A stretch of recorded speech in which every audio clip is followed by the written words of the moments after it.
feet. 8 feet. 3, 2, 1. Okay, welcome to Comic Book Pros, presented by the Lake Como Comic Art Festival, an interview show where we talk to some of the most interesting and creative comic artists working today. I'm your host, Scott Dunbier, ready to take you on another ride through the colorful world of comic art. Comic Book Pros is sponsored by the Lake Como Comic Art Festival, and I want to tell you about what makes this thing so special. Join us May 17th to 19th for 3 days celebrating comic art against the stunning backdrop of Lake Como, Italy. Are you ready for an unforgettable experience? Whether you're a seasoned comic collector or just dipping your toes into the world of comic art, the Lake Como Comic Art Festival has something for everyone. Who says you shouldn't meet your heroes? At Como, you'll have the chance to meet some of the biggest names in the industry.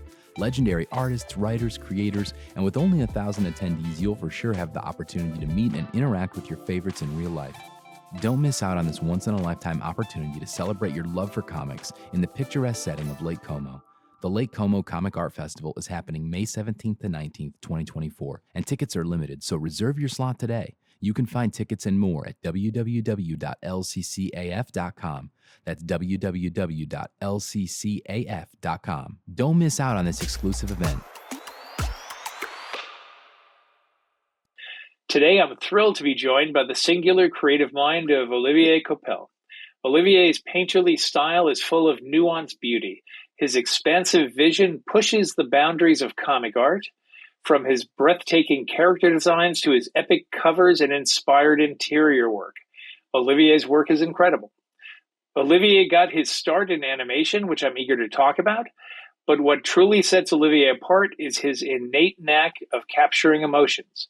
His work is deeply creative and demonstrates true artistic elegance and excellence. Olivier isn't just an artist, he's a conjurer of worlds. Let's dive in and welcome to the show, Olivier. Nice to talk to you. Hi, Scott. Hi, everyone. Wow, what an introduction. Thank you. It's part of the gig. I have to do that. But so first, can you tell us a little bit about your background? You know, I mean, you're French, so you grew up in France, I'm assuming. Yeah. Did you always want to be an artist? Well, I grew up in Paris, yeah. And as far as I remember, I always wanted to draw. And not specifically comics at the time, but I kept drawing all the time. I had drawings everywhere. And because I'm messy, I had papers everywhere. And I had, because at the time, it's weird because at the time it was very difficult to get blank paper, like for Xerox, for example, Xerox blank paper. I didn't have any of that. Yeah. So I was taking off the paper from my school books, you know, to draw on them. It was all with frames and stuff. But this is the paper I was drawing on for a while. But yeah, as far as I remember, since I'm a baby, I draw. I don't know. Yeah. So were your parents or whoever you grew up with, were they supportive of you drawing? Were they supportive of? No, that's my mom. They wanted you to be a doctor. yeah. No, basically. Mine too. She was basically. I know now she's ashamed of that, but she used to throw away my drawings because I told you I was messy. So there was drawings everywhere, and she was tired of it. So she was throwing them away. Even the one that I gave her as presents. Oh no! Yeah. There's nothing left. Nothing left. She wasn't really supposed to. I mean, it's not that she was bad or anything. Just that it wasn't her language. She didn't understand anything about that. You know, sure. She was not. She wasn't. She was a social. She was taking care of all people. You know, clean them and carry them and stuff like that. Sure. So art had nothing to do with her, you know, she didn't know anything about that. And all she worried about was for us, because I had siblings, to get good in school. And a profession, a real profession. Right. Yes. Yeah. So all she worried about was this. So art wasn't something, she wasn't interested in art. There was no art at home. So yeah, very... single mom at the time and taking care of the 3 kids at the time, then become 4. But yeah, So that's my background. So I'm curious. You obviously have a love for American comics, but were you first familiar with European comics, or were you always someone who was drawn to American comics?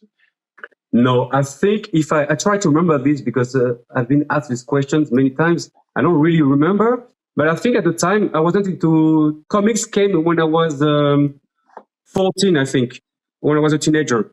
But before that, it was mostly French, Belgium comics, I think. I was reading Asterix, Bull and Bill. It's called Bull et Bill. I don't know. Is No Good, which is a Goscinny, another Goscinny comics. I was mostly, it was mostly about this and animation, Japanese animation. So for me, there was no border between comics and cartoons. I mean, animation. So I grew up with that. American comics came later. What kind of animation? So you say Japanese animation, but Japanese Miyazaki animation.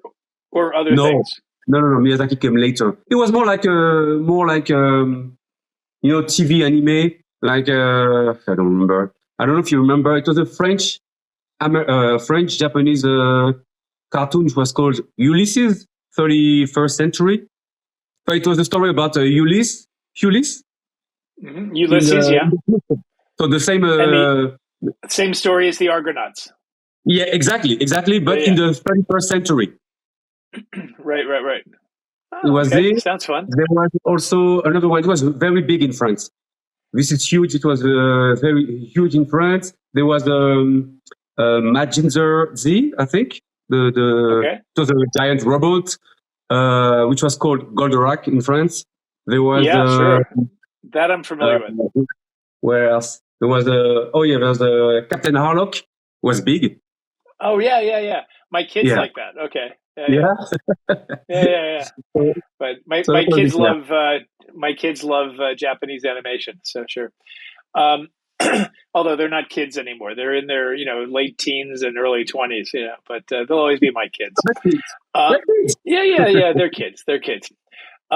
So when you discovered American comics, is it safe to say that you were a fan of Art Adams? Art Adams came after. First when I discovered American comics. It was more. I think at the time it was John Byrne. Ah, right. Okay. Yeah, but as far as I remember, it was John Byrne on Fantastic Four. I was reading. I mean, I wasn't reading. It was my older cousin who had them. He had a box of comics, American comics. So it was at the time. It was John Byrne, I think, if I remember. Art Adams came later. Right. So before you got into comics, your first work was in animation. Is that correct? Yes. Yeah. And could you talk about? Yeah, tell us. I want to hear this. Well, it's just like I told you. I was in school. My mom wanted me to get my diploma. I didn't know what to do. I was drawing, but I was drawing by myself. No school, nothing. I didn't know what to do. But so I went all the way to get my diploma. My diploma in economic studies, which I hated. It was horrible. It was a nightmare. But I managed to stay, above the water just to get the diploma.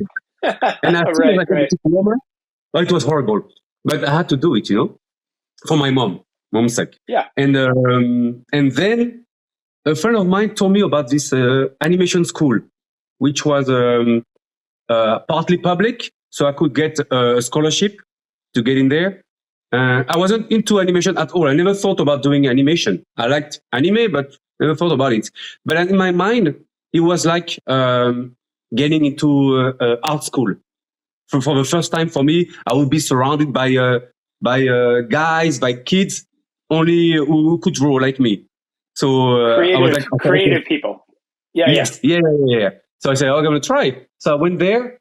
I got in contact, and they told me that I need to do a contest to get in there. So I tried, And I went inside. So this is when I started doing, it's called the CFT Goblin. Uh-huh. It's a famous school. Nowadays, very, very famous school for animation. All the studios around the world are getting the student there. So at the time, I got in that school for 2 years. And then I got into animation to work in animation because at the time, Amblimation was in London. So they hired some students to go to London. So I moved to London for a year. And then Spielberg at the time created DreamWorks. So they say they're going to hire some of us to move to LA. This is how I got into animation. It was really like by accident because I wasn't really into animation first. But I think I was good enough. Yeah, absolutely. So did you go to Los Angeles then? Yes. And tell us about that. It was weird. It was you can imagine for me coming from Paris in a kind of a project social building. I don't know how you call that. Living in Paris, already moving to London was for me like at the time I was 19 was a huge trip, and I wasn't speaking any English at the time. Only English from school, which is bad. So from London to go to LA was totally different. Was going to another planet. I remember at the time, DreamWorks, I think it was Katzenberg. Yeah, he was doing a meeting just to show us the map of LA, how big it was. Because coming from Europe, you can't imagine how you don't know anything about America, so it's another world, So they show you how the size of the city and how at the time.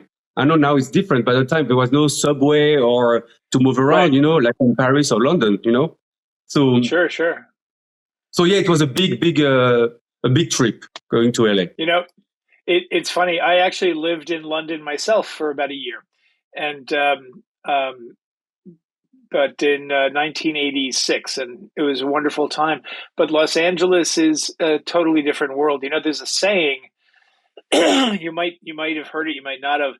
In England, 100 miles is a long distance.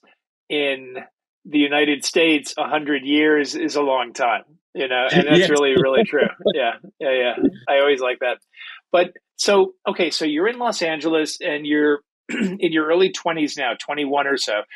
How did you, why did you decide to try to move into comics, and what were your first jobs in comics?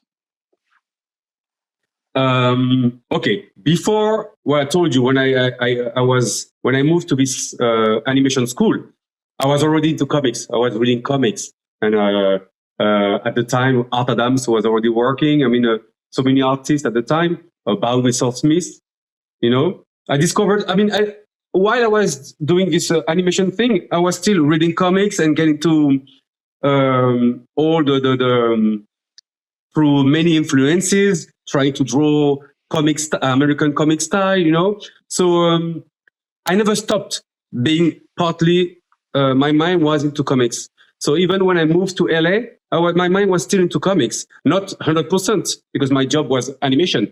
But for example, on the drawing papers, I was always drawing for myself, superheroes or anything. So comics never left me. American comics never left me. X-Men, which was a huge thing for me.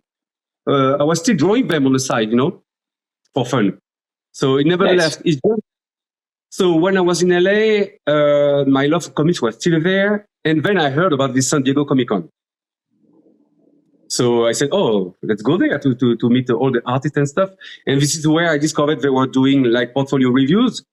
So I was thinking, oh, maybe next year I'm going to try to do, I don't know, to get into it. I mean, it wasn't very serious because I had a job already, but I wanted to try. Right. And then it worked. Then I remember I was, but I told that story many times.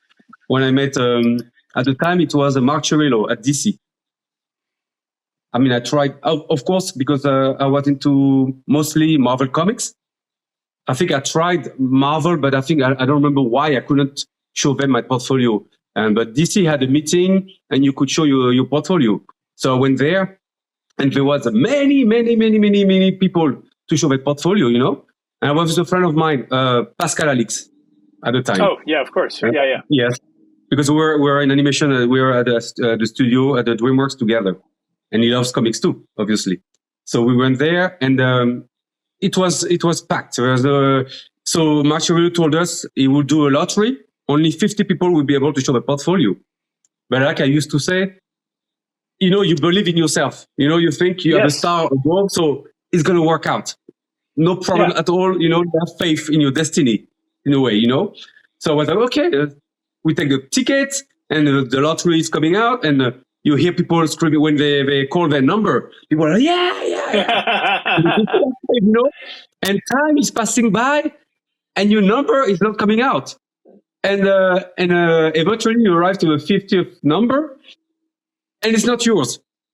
Oh, no. So this is when you do... Yeah, but it was so deep. I mean, like I'm saying, it's like there's two reality at the same time. It's like, it's not possible. Yeah. You know, it's not, because I'm sure it's for me, but it's not happening. It's not happening. And then the room started to empty. People started to leave. You know, people were happy. Some were happy, and most of people were disappointed or anything. But I was so depressed. With Pascal, we sat down, and I couldn't move. And then Mark Cirillo was packing his stuff, and the room was empty. And as he was leaving, he looked at us. He said, "What's going on?" So I don't know why I said something like, you know, we came all the way from France, although we were living in LA. We got all the way from France to show I don't know why. We came to show our portfolio, and we can't show it. And Mark was super nice, you know. He looked around. There was no one. He said, "Okay, show me." So we showed our portfolio. He looked, Pascal and I. So he looked at the portfolio. Then he looked at us. He paused. He looked again. He paused. And for you two, you come with me. So we went down. That's awesome. That's great. And then we talked to, I don't know who was there at the time. He said, okay. He talked to the editors there. He said, okay, we need to give these guys some work.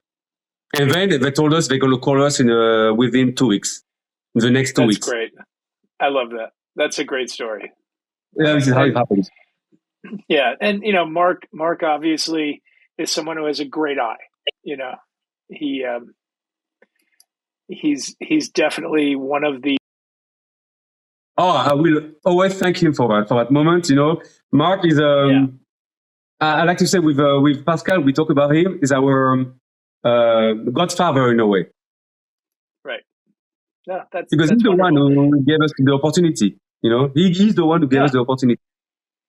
I mean, you know, it's very possible you would have left there and said, screw it, it's animation for me. You know, so thank goodness he did. You know, who knows what, you know, you never know the turns that life will take, you know, you never do. But so your first job was doing the Legion, or? Yeah. I mean, the Legion was the first main job. I had this, I think the very first job was just a pinup I told you about for Wildstorm. It was just a pinup for, I don't know. I think it was for the game I don't know what was happening at the time, but I think it was for Resident Evil.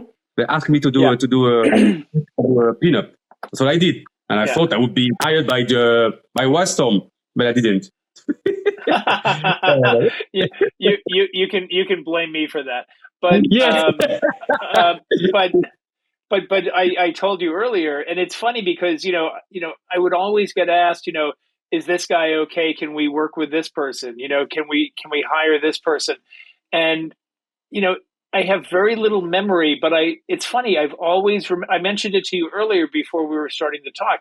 I remembered that, you know, I remembered saying, yes, you can hire this person. You know, this is a good artist. So I don't know why we didn't give you any more work. I really have no clue, but especially, you know, at the time, because Pascal Alix and I, we tried to work together, and it was a lot of pressure because, have you heard? Did they call you? No. Did they call you? No. And then he got this Batman gig, you know. They called him to do a Batman. Right. I was like, what? And then pin up for you guys for Wildstorm, and nothing left, nothing after that. So I'm like, and of course, when you start doing comics, you don't know anything how it works. You don't know if you need Sure. to call, if you have to call the people, you know, you don't want to be the one keep calling. So you don't know how to react. I mean, you want to leak, you don't want to screw. You don't want to screw up. Yeah. So if they don't call you, that means they don't like you or they don't like your style, you know? So yeah. And then thankfully, DC called me for the Legion book, which I didn't know anything about. Nothing. Right. But so you were more of a Marvel person, you said, and then of course you wound up doing House of M. And to me, you know, I love what you did on Thor. You know, I mean, that was just a beautiful, beautiful series. So can you talk about how those came about a little? Thor, you mean? House of M. House of M and Thor. So after doing Legion for DC for many years, then Marvel called me to work for them. So I worked on first I was on Avengers, I think, with Jeff Johns. I was on Avengers, and then after I don't know how many times they asked me to do this story arc with Brian Bendis doing the House of M, and which was quite challenging because it was basically all the characters from the Marvel universe, you know, to draw.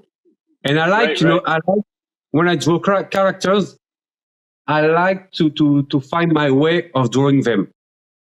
But when you have many of them, you don't have time to do that. You need to get going, you know.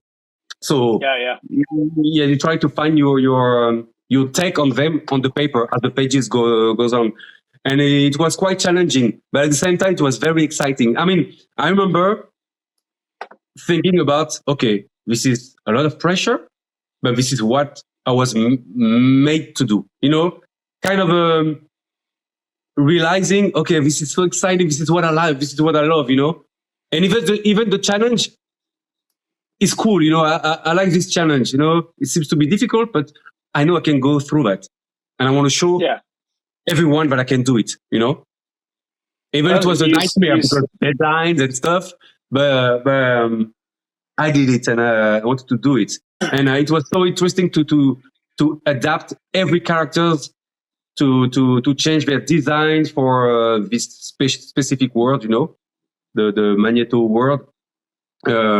It was quite challenging, but very, very creatively, it was very interesting, you know, very rich in a way, very challenging, but rich in a way. I mean, I loved it. So let's talk about Thor for just a minute, because, you know, I'd been aware of your work and I was a fan of it. But when you did Thor, that's what really hit me personally, you know, as, you know, wow, this guy is like really talented. You know, what do you, I mean, did you enjoy working on that series? Now watch, you're going to say, you know, I really didn't like that, but I thought you did a great job on it. You know, I really did. No, I mean, it's kind of hard to look back. For every artist would say that to you, like to go back to your work, what you did, like you did 10 or 15 years ago. You know, you see all the things you could have done today better, the better way or anything. But I wasn't asking myself questions. You know, when Joe Quesada asked me to do Thor, which again I wasn't really into. You know, I never thought about Thor. You know, for me, Marvel was the X-Men. Period. X-Men. So Thor, why not? Why not? Because especially at the time, you had the Lord of the Ring coming out, so it was kind of in the atmosphere, kind of a Celtic or Vikings style, you know. So when he asked me to do that, I was okay, fine. Then he asked me to redesign the character, to update the character, which for me the original one was fine. But if I need to update. Of course. Yeah, and it was kind of fun. But at the same time, working on this design made me work, like I said, made me find my way of drawing Thor. You know, working. Right. I was focusing on the costume, but slowly, without noticing, I was focusing on his face as well. How I see him. It wasn't like, I'm going to change it just because I want to change it, like to put my style on, to put my mark on this character. No, it was just the natural way of drawing him, in a way. It's funny because one of the things that sort of stands out in my memory, and this is from years ago, but I remember really, oddly loving the way you did his hair. I really enjoy that. But I'd like to talk about something else now. I'd like to segue into something that's a little bit disturbing, and that is the exclusive covers that you did for Lake Como. And the vampires. Yeah. The new vampires. Yeah. And I wasn't aware of what had happened. I didn't know that, you did these 2 covers with nudity and that you received really a very ugly backlash because of male nudity. And, that's very disturbing. And I mean, I wasn't aware of any of this, but the fact that there was such a backlash that you actually you felt you needed to start a new Instagram account that was, and so can you, first of all, as a human being, I'm very sorry that happened to you. But can you thank you. It's truly disturbing. I mean, the idea that art is about beauty, and it doesn't matter whether it's male or female or anything in between. It's about beauty. Yeah, I mean, I think this way, and I was expecting people to think that way as well. But I discovered, especially in American comics, I mean, in superhero comics, there's a certain type of public, and it's difficult to say because it's not everyone, of course.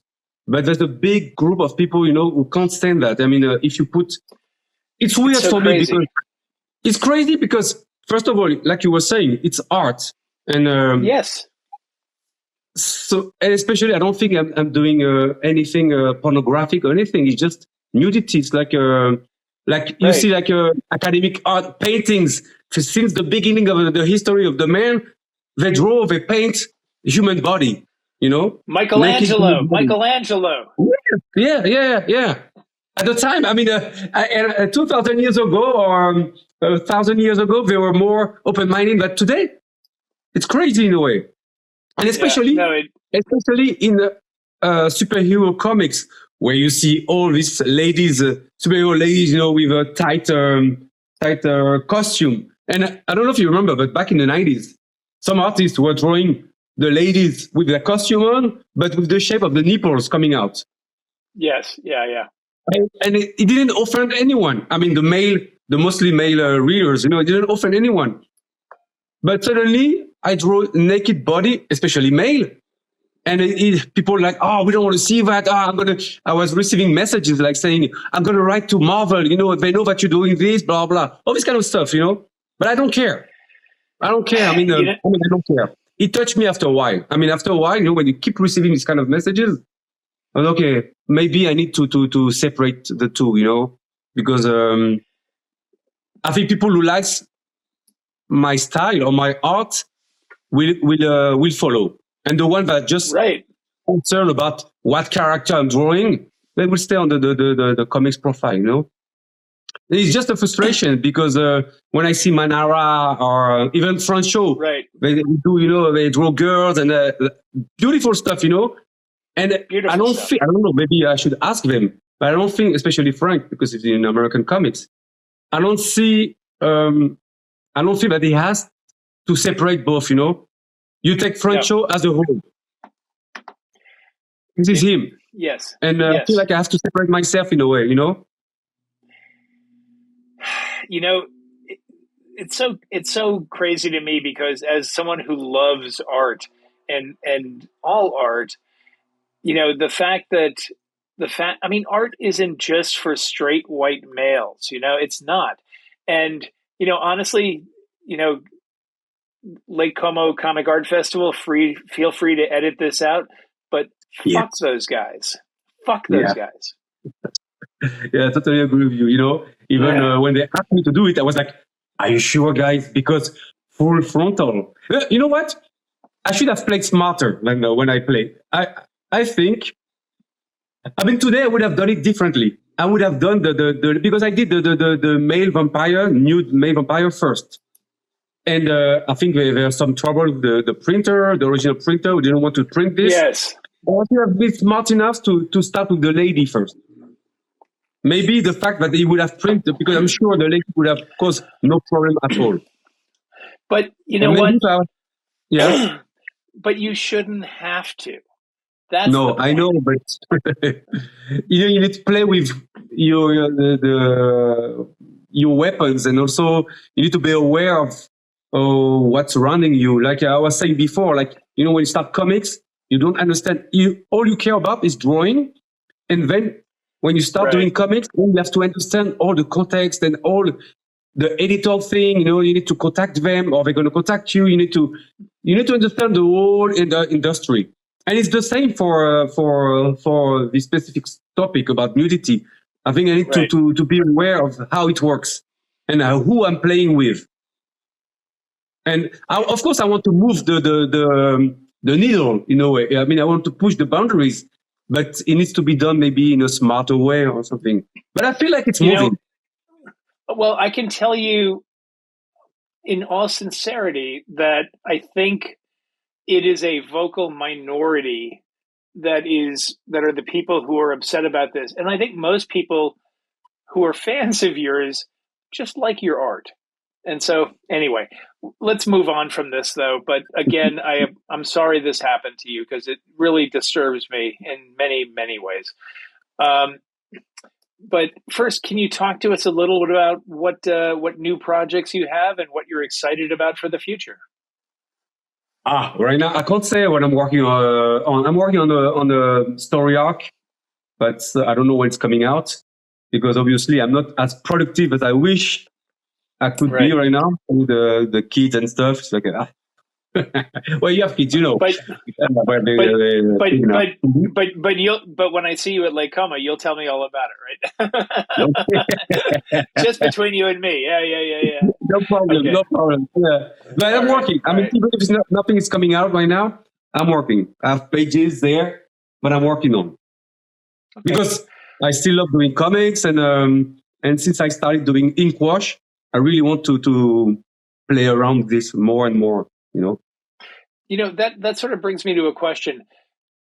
Do you do a lot of covers also? Do you have a preference to doing storytelling or doing covers? I mean, I love sequential storytelling myself. I love that. But storytelling? Yeah. Covers is fine because it's one drawing and you take your time and you can think on details and design and stuff. But I don't think I'm that good at covers, I see so many artists who, in one cover, they have so many great ideas to tell. I mean, telling a story with one point. It's yeah. I'm not in that level, So I take it because I love. It's always fun to do covers, But I don't think I'm that good. And I love telling stories. I love that. I love making the characters feeling alive, making them alive. Like you were saying before, I like showing their emotion, their human side. Yeah, I love that. It's funny, and it shows. But one of my favorite artists who, whenever I think of telling a great story with a cover, isn't a comic book artist, but Norman Rockwell. I look at Norman Rockwell's work, and every single painting he does tells such a great story, from the little tiny details, like there's one painting of a couple getting a marriage license, and the guy who's taking their license is just very grumpy, and the sun is shining coming in through the window, and he's wearing galoshes over his shoes. It's sunny out, but he's wearing galoshes, just little details like that. But anyway. No, but exactly. When we talked about covers, exactly. That's exactly him. I have a big book, the Tarshan book, I think. about his work. Yeah. I don't look. It's been a while. I haven't looked through it, but yeah. So details tell the story, you know. And I don't have Yes. that. I don't have that. It doesn't come naturally for me. And this guy, he has the storytelling, but also the composition. How to tell a story without being like a plain drawing, but it has to be also a great composition to work by itself, you know, as just a beautiful drawing, but at the same time telling a story. Right. That's the key. And everybody does that.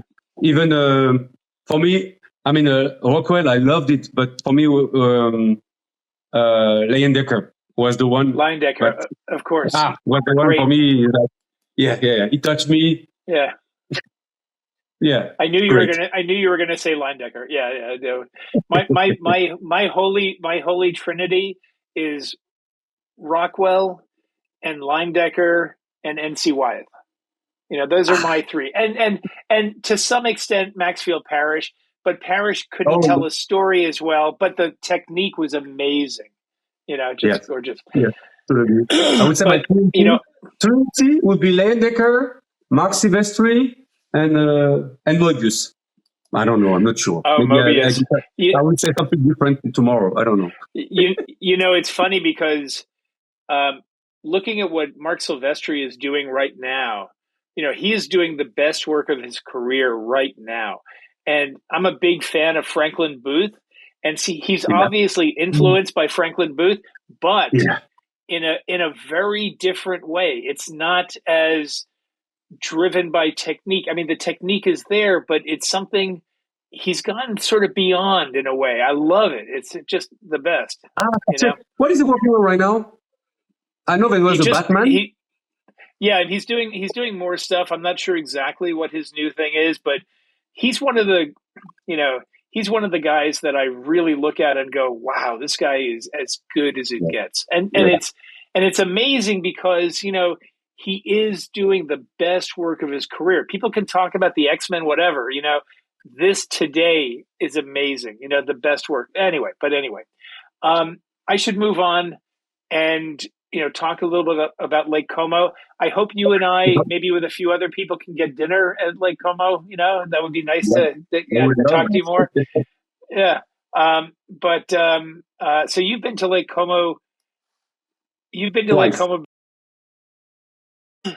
And so can you talk about your experience there? I mean, I'm assuming that you're looking forward to going back, right? Oh my God, this place. I tell everyone, each time I go to a Comic-Con, I talk to people, artists, mostly they say, oh, guys, you need to go to Lake Como because there's no equal. I mean, there's nothing equal in the comics world, you know, a Comic-Con like that. Right. No, it's the place. First of all, the place is amazing. It's so beautiful. It's Italy, and it's so charming. So I don't know. I mean, I remember each time I think about the Lake Como Festival, I mean, I'm thinking about the first edition where, you know, first of all, it's not huge, the Comic-Con. It's not like San Diego or New York where you have like video games and music loud and cosplayers. It's very arty. Yeah. So if you're expecting, because my son, the first time, my son, at the time he was like 12 and he was dreaming of doing a Comic-Con. He never been to a Comic-Con. Yeah.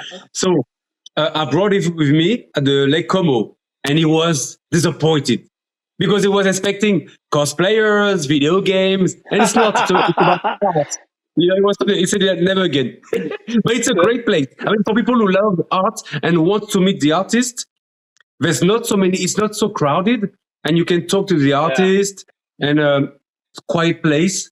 Outside, you have a garden with the lake, view on the lake. It's beautiful. It's amazing. It's beautiful. I can't wait to go. I mean, I've been to shows. I've been to shows all over the world. I've been to Lucca. I've been to Angoulême. I've been to shows in Japan, you know, and Australia. But this, to me, you know, for the things that I like,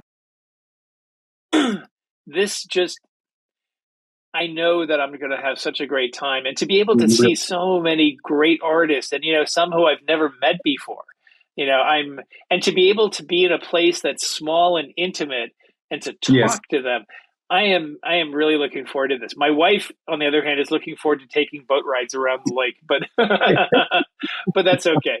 And I'm looking forward to some great meals too, which I don't need, but it's unique. Yeah. Well, anyway, Olivier, thank you so much. It's nice to finally meet you, and I look forward to meeting you like I said before recording, you're one of the first names that I heard in the comics when I started with comics like more than 20 years ago. And I say you for the first time. I talked to you for the first time today. Well, it has truly been a pleasure. So thank you very much for joining us. Thank you. And I wanted to tell you, thanks for the job you're doing with the artist editions. I don't know if it's called like that. The black and white. And it's amazing. It's great. So thanks for that. Thank you. That means a lot to me. Thank you very much.